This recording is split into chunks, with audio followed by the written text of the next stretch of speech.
Hey, thanks for joining me from Image Comics. Combat Savage first issue. Who the hell is Combat? Well, if you read Image Comics back in the day, there was a side character on one of the teams who was supposed to be a major deal um, because he's just part of the main team of Youngblood. His name is Combat. He's a big alien guy. He just is angry and he shoots things and he talks like a Klingon. Well, by fucking goddamn, give him his own comic. Why not? Liefeld was putting everything out there. Like, I continue to be shocked by the amount of books that I had no idea even existed. Like, you're kidding me. Riptide got her own book. Combat got his own book. There's all these things. I was told kind of in confidence by someone who used to work for him that, I don't think it's a secret really, that Liefeld was just pumping out massive amounts of books to maintain a larger portion of control over Image Comics at the time, for lack of a better term. It sucks when he pumps out a billion books and they all fucking suck. And at best, they're kind of like, it's kind of okay. This cover, that's not bad. Is this Chap? I'm looking for a signature, y'all. No, okay, yeah. It's the guy who drew the interiors. And honestly, the guy who drew the guts of it should get the cover, but often they switch it up and, kind of throw everyone off. As far as the cover, it's a big, angry barbarian guy fighting something. It's kind of fine. I don't dislike it. It's cool. But Combat from Youngblood, what's his book going to be like? So, plot. Brian Witten. Who's that? With Cy Voris, spelled C-Y and then V-O-R-I-S. Script by Cy Voris. Who the fuck is that? Inks are by Danny Miki. Penciler by Mark Pajarillo. I'm intentionally mispronouncing that because I've done it multiple times and I'm just going to piss off some of my Spanish-speaking homies who are going to be like, fucking gringo. Learn to speak Espanol. Whatever. So it starts out, I was actually kind of surprised because I'm like, Combat, I see this as potentially being like a Alien Conan the Barbarian book. That's what I think it should be. But they take it and make it like humorous, kind of funny, but also trying to make it deadly serious. And I don't think the balance was struck in a way that works. This is not the worst thing I've ever read by any means. It's just, I'm like, this is what we're doing. Okay. This is published in January of 96. I'd just barely been out of high school for a couple of months. I graduated in 95. I am old. Somewhere in the Nevada desert, Ma and Pa Clark, with an E. So I'm like, okay, this is instantly like a Superman thing. Ma and Pa instead of Kent, but Clark Kent. Do you get it? Haven't seen much of an interest in these parts for 30 odd years. In fact, it's been 6 months since the last customer stopped off for gas. Mostly they just sit on their porch and look at the stars, and something comes blasting out of the sky, slamming into the ground, and Pa Clark says, holy shit. And Ma Clark says, watch your language, Pa. And so Ma Clark says, must be some sort of meteorite, Pa. Now you be careful. I read in the Weekly World News how them things give off radiation and make one arm grow longer than the other. And Pa Clark says, shut up, Ma. It ain't no meteorite. She says, well, maybe it's one of them weather balloons folks is always thinking is men from Mars, only they ain't, because I saw on Oprah that there ain't never been no such thing as men from Mars.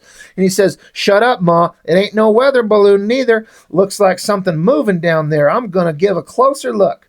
And so Pa Clark says, oh, my goodness, Ma, it's a miracle. The answer to our prayers, it's a baby. Cute little critter, too, a little odd looking, but I'm like, okay. I actually was like, okay, that's actually kind of funny how the husband keeps telling her to shut the fuck up.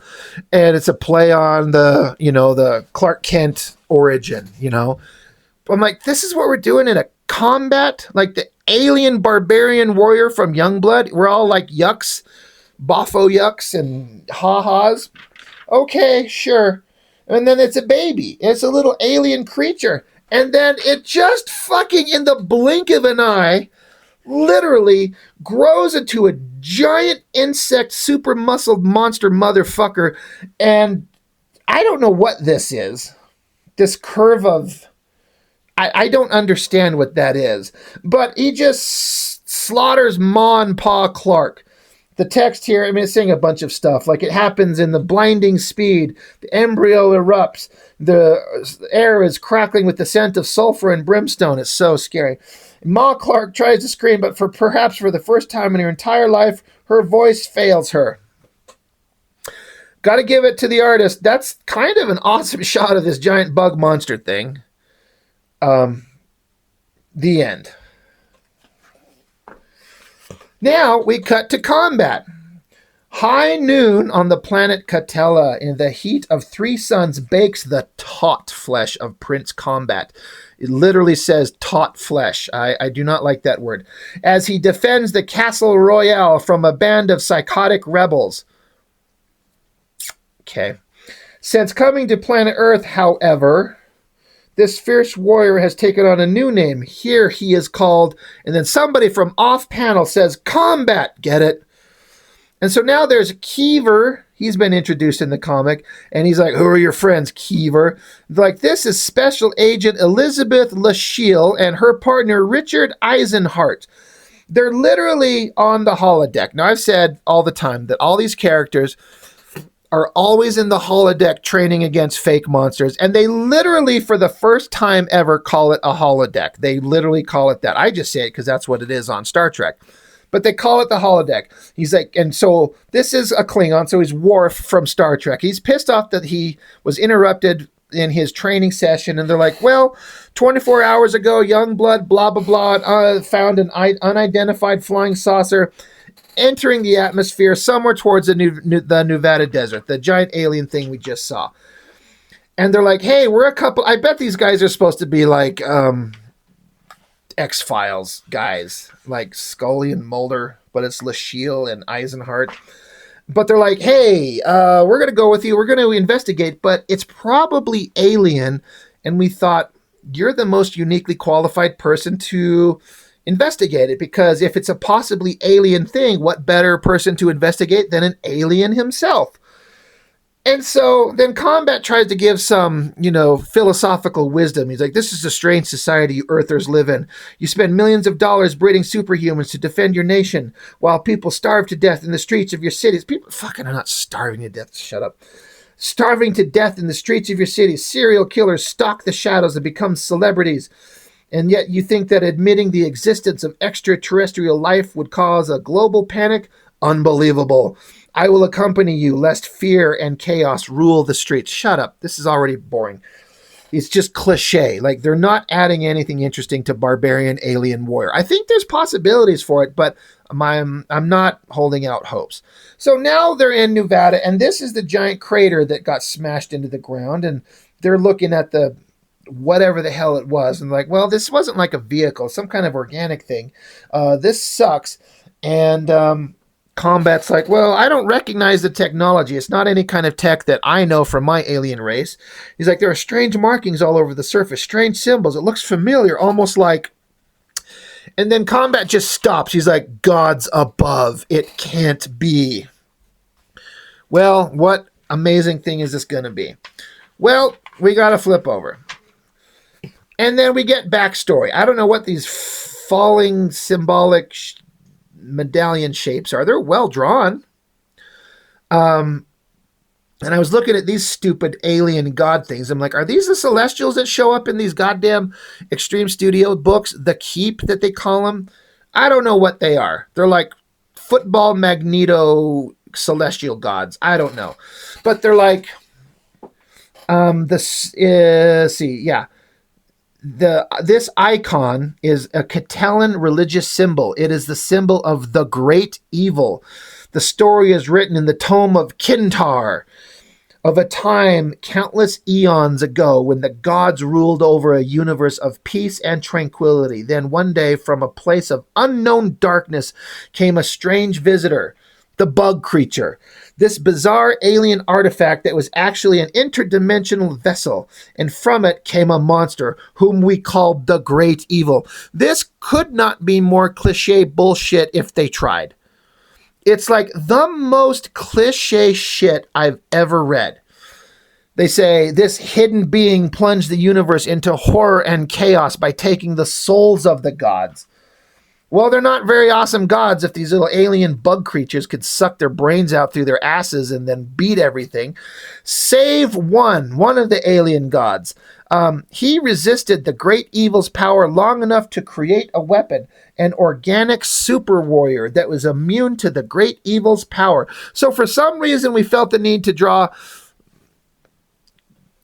because these are gods, and so they created Space Jesus. This is from Combat's ancient history, and for some reason we're almost getting full frontal alien dick nudity from this giant creature thing. A little unnecessary. It's kind of okay drawn, like the anatomy's kind of fine. It's fine. But yeah, we're getting cultural backstory from Combat's planet, and then giant double page spread as Combat Space Jesus fights alien bug monster. And it says the last god gave his warrior a blade of amber and sent him into battle against the monster. The universe was nearly ripped asunder with the ferocity of their battle. This is so cliche. This is terrible. For countless millennia, it raged until finally the warrior was able to defeat the great evil by trapping him inside an amber prison pod and hurling him back into the cosmos nether regions. The cosmic nether regions from whence he came. What the fuck? As a reward for this heroic deed, the last god created a female for the brave warrior. So, like, hey, you saved the universe. Here's a hot girl you can fuck. And they're like, hey, and then they gave him a planet, the planet Catella, home to the race of the greatest warriors born of a hero's blood. They're like, that's a fascinating story, Combat, but what does it mean to us? They just hear this unbelievable story of space gods, giant butthole-sucking bugs, and Space Jesus and Jesus' girlfriend on alien planet, and the federal agents are like, yeah, that's cute. What do we care? Why does this matter to us? And so stupid Combat, he's like, it's happening again. The great evil has returned. So butt-sucking bug has showed up and landed on Earth. And so they're like, well, hey, look, there's a couple of humans over there. They just showed up. I'm going to go ask them what they've seen. And so Combat's like, wait, no, Agent Eisenhart, hold on a minute. So he goes up to the random people. This is some storytelling failing where, can we fucking see them, please, besides this little reverse silhouette back here in the distance? Like, show them. And instead of just showing, like, I guess this is one of their hands inside of a pocket of their jeans or something like that. And as stupid federal agent starts asking him questions, guy turns into monster and just rips his brains out. And so now it's Ma and Pa Clark. They're monsters possessing the human body of the federal agent. So girl federal agent starts unloading with her guns, hitting them, but it's not affecting them in the slightest. And they're like, reap, plant, harvest, the seeds must grow. They're like, oh, this is soft, moist, good for seeds to grow. There's Combat in the background with his swords out. Girl, secret agent, she's like, holy shit, that's scary. And Combat slices them all to pieces. He's like, ugh, hard soil, black, spoiled, no good for the seeds, must kill. So Combat says the only killing will be done by me. So he takes his sword and then he turns it into a Darth Maul double-bladed weapon thing and stabs him through the guts. Why did he need to do the double blade thing to do that? I guess he stabs them both. So now they're both hanging out on each end of his bladed weapon. So that's why he did it. And then he just drops him to the ground. He's saying, I am the only being on this planet that's immune to your disease. My race was created eons ago to destroy you and your kind. All of my life, I have waited for the opportunity to fulfill my genetic destiny. Tonight, I have been rewarded. Tonight, your death shall be my heritage. This is very serious, guys. This is very important. It's really stupid placement to put the sun right behind his hand. It looks like he's trying to cast some magical spell, but it's just the fucking sun behind him. But yeah, bug creatures are stabbed on either end of his Darth Maul double-bladed sword douchebag weapon. And so stupid female federal agent goes to her buddy. I mean, I get it, why? But she wants to help him. There's a bunch of, like, alien dildos wrapped around his face, and she like, we need to help him. And Combat says, Lasheel, get back. Your friend has been infected by the spore of the great evil. He is past salvation. Stand away from him and let me send his soul to a peaceful. So she pulls a gun on him and says, get back, motherfucker. We're going to get him to a doctor. We can't just give up on him. So she gives a bullshit speech. And as she gives the speech, the guy rises up, standing behind her with the giant flexing alien penises dripping off his face to show that he has indeed been possessed, and she doesn't realize it. So Combat chucks his giant axe. It goes whizzing right by her head and slams him in the head, right in his skull.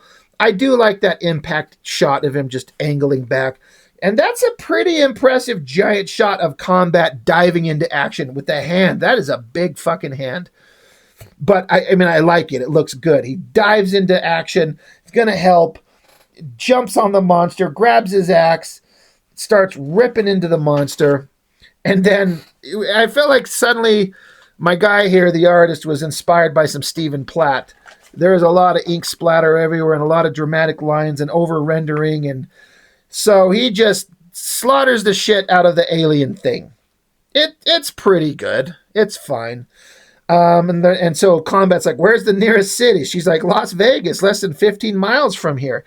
He's like, that's where the great evil will go. I thought they just killed the great evil.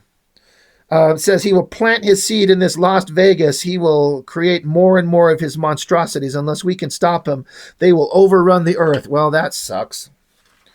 And then this is where I was kind of thrown off. Here's the monster, and it says Las Vegas, Nevada, the neon capital of the world. I'm like, where? What are we looking at in the background? What is this, a fucking tree? Is that just a hill? This is the bug creature. It says Las Vegas. Where the fuck is Las Vegas? Close up on the bug's face. Yes, greed, lust, hunger, everything I live for, everything disgusting and dark radiates from the city of light. And humans, thousands upon thousands of them, frail souls that plant my seeds. He's going to go bust a nut all over Vegas, which we've all done. Until they become my army. Nothing can stop me. Nothing. Ha ha ha. So, butt-sucking bug monster, he's going to go bust a seed all over Vegas. I can't wait for issue 2. It's hardcore, hard-hitting action. There's Kid Supreme, who cares? There's Angela Glory, who cares? There's Thunder Agents, who cares? There's Evangeline, we kind of care. There's Bloodpool, who cares? There's a bunch of Youngblood books, who cares? There's Cyberpunk's number 2, really, who cares? There's War Child, that never happened. So, it's fairly typical, cheap shit out Extreme Studios nonsense. It is what it is. Like, you either dig it or you don't. It's either super funny to you or it's not. There's just a weird balance of the humor combined with the action and adventure. I guess I was looking for, my brain imagines this character, and has for a long time, like I said, of doing like a Alien Conan the Barbarian sci-fi thing, which it kind of was, but without all the silly humor and the unbelievably cliche dialogue and story points. Like, this is the great evil. There are gods who ruled over the universe, and then a great evil butt-sucking bug showed up and conquered like, it's just, just stop. It's fine. If you love it, I get it. It's just, I wanted more. I kind of was having hopes this would have been like a Jewel, because I kind of like the character for as little as we've ever known about the character. I've always kind of liked him. Like, I want to see more, and you do, but not making me nostalgic to pick up more issues. But anyway, Combat number 1. That's that. It is what it is. What more can I say? Hey, I make comics. I do sketchbooks where it's filled with drawings of sometimes naked girls and sometimes just face shots, and then there's more naked girls, and it's just a sketchbook. I've got that. I've also got a 6-issue fan comic, graphic novels of He-Man fan comic I've created over the years. It's something that I've made, and it's just a story I wanted to tell, so I put together 6 graphic novels. These are volumes 1 through 3. These are 4, 5, and 6. I'm pretty proud of them. I've got copies of them if you're interested. It's something I put a lot of heart and soul into. I'm not saying it's perfect. I'm not saying anybody's going to ever hire my dumb ass to draw comics, but, I did what I did. I tried my best. I've got ink assist from Chuck Gibson, worked for Wildstorm Comics. He's inked Jim Lee and J. Scott Campbell and Ryan Benjamin and Brett Booth, and he's a badass, and he helped me on a lot of these pages, and I'm pretty excited for it. So they are what they are. So I've got a He-Man fan comic. If you're interested, hit me up, and we'll try to get copies in your hand for a donation to the channel, shall we say, right? Anyway, combat number 1. There it is. It is what it is. That's all I got for this one. Thanks for joining me. I'll see you next time.